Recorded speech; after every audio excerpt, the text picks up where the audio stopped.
If x is greater than 0 and x squared minus 5x minus 6 is equal to 0, what is value of x? What we have here, we have quadratic equation. Well, let me copy this equation. We have x squared minus 5x minus 6 equals 0. One of the methods to solve this equation, the first, which always we have to check, is if we can factorize our left side.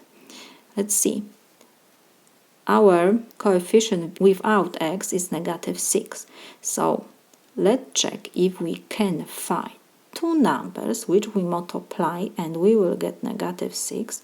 And when we add these two numbers, we will have coefficient before expression with x is negative 5. So let's do this. X is always at the beginning.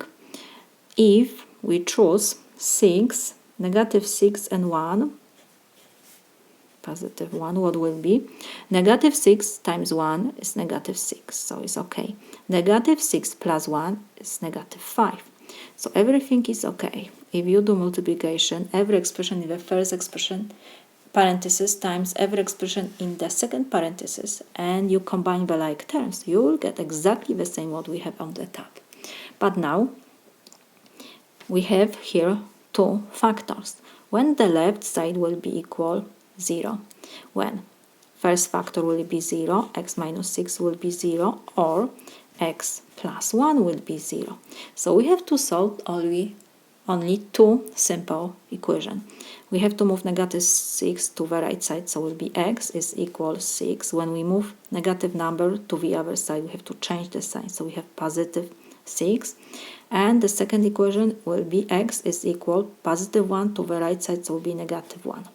So we got two solutions, x equals 6 and x equals negative 1. But at the beginning we have that x must be greater than 0.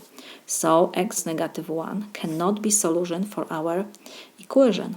Only x equals 6. So this is my solution.